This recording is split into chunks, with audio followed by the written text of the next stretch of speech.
कुर्सी के खेल में वो हवा का रुख करता है। वो जब चाहे सत्ता की बाजी पलट देता है। किसी के लिए वो गैंगस्टर है तो किसी के लिए मसीहा। वो भद्री राजघराने का राजकुमार है। घुड़सवारी का तो वो दीवाना है, और दीवानगी भी ऐसी कि पसलियां टूटने के बाद भी घुड़सवारी नहीं छूटी।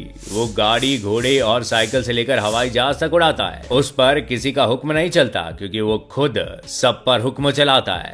उससे सभी खौफ खाते हैं, लेकिन वो सिर्फ अपने पिता से डरता है। वो खुद कम बोलता है, क्योंकि उससे ज्यादा बोलती है उसकी गोली। वो आज भी किले में रहता है और रियासत उसे विरासत में मिली है। पिछले 28 सालों में उसे हराने वाला कोई पैदा तक नहीं हुआ। बस यूं समझ लीजिए कि जीत ने उसको खुद चुन लिया है। और फिर यहीं से शुरू होती है एक राजकुमार से बाहुबली मंत्री बन जाने की कहानी। 31 अक्टूबर 1967 को उत्तर प्रदेश के प्रतापगढ़ में भद्री रियासत में एक ऐसे बच्चे का जन्म होता है जो आगे चलकर यूपी की राजनीति को उलटने वाला है। उसका नाम था रघुराज प्रताप सिंह उर्फ दबंग राजा भैया। कुंडा के विधायक राजा भैया का किलानुमा कोठी ही कोर्ट है, और राजा भैया ही जज और वकील भी है। कुंडा में आज भी जिसे न्याय चाहिए वो यहीं पर अपनी अर्जी लगाता है। यहाँ तारीख नहीं, तुरंत सुनवाई होती है। यहाँ उनके कलम से लिखा हर शब्द कानून और जुबान से निकलकर हर शब्द इंसाफ है। कोई कितना भी कह ले कि देश में राजशाही खत्म हो गई, लेकिन प्रतापगढ़ में अभी भी राजा भैया का राज चलता है। कहते हैं कि यहाँ उनकी मर्जी के बगैर एक पत्ता तक नहीं डोल सकता।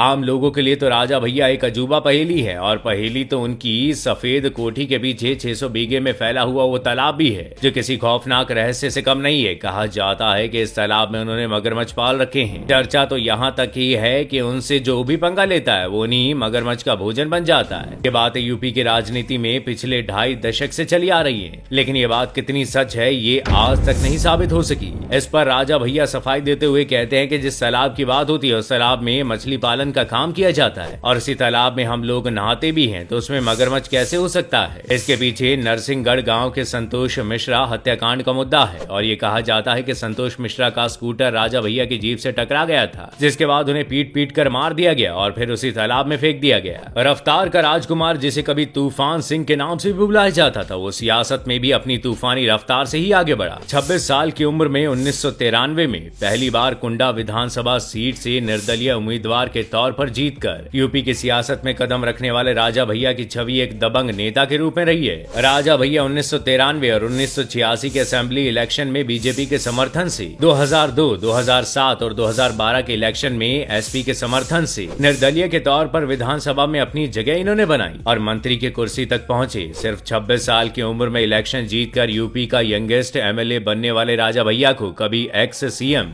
कल्याण सिंह ने कुंडा का गुंडा कहकर पुकारा था, लेकिन बाद में उन्हीं की गवर्नमेंट में वो मिनिस्टर भी बने। क्राइम की दुनिया में राजा भैया का नाता पॉलिटिक्स से भी पुराना है। उन पर हत्या की कोशिश, हत्या के इरादे से अपहरण से लेकर डकैती तक के मामले दर्ज हैं। इसके अलावा यूपी गैंगस्टर एक्ट के तहत भी उनके अगेंस्ट मामला चल रहा है। इसके अलावा दिलेरगंज अग्निकांड में भी उनका नाम आता है। यहाँ के तख्तो ताज पर राजा भैया का राज चलता है। कोई भी घटना होती है तो सामने से तो नहीं, लेकिन पीछे से उनका नाम आ ही जाता है। 1995 में दिलेरगंज के 20 से ज्यादा मुस्लिम घरों को जलाने से लेकर हत्या में उनका और उनके करीबियों का नाम जुड़ा है। दबंगई तो इतनी थी कि पानी पास होते हुए किसी ने आग नहीं बुझाई, क्योंकि जो बुझाता वो राजा के बदले की आग का शिकार होता। तब ये कांड काफी चर्चा में रहा। चर्चा तो राजा भैया पर मायावती की सरकार में लगाए गए पोटा कानून में भी हुई। जी हाँ, वही पोटा कानून जो किसी आतंकी पर लागू होता है। उसमें राजा भैया को जेल में बंद होना पड़ा। 1997 में मायावती सरकार का तख्ता पलट करने में राजा भैया का हाथ था। उन्होंने पूर्वांचल और अवध क्षेत्र के कई विधायकों को, खासकर क्षेत्रीय विधायकों को बीजेपी का साथ देने के लिए बनाया था। उस समय राजा भैया का सियासी रुतबा इस कदर परवान पर था कि 2002 तक बीजेपी के तीनों सीएम कल्याण सिंह, राम प्रसाद गुप्ता और राजनाथ सिंह की सरकार में राजा भैया मंत्री बनते रहते थे। इसकी वजह से मायावती की सरकार बनने पर राजा भैया टारगेट पर थे।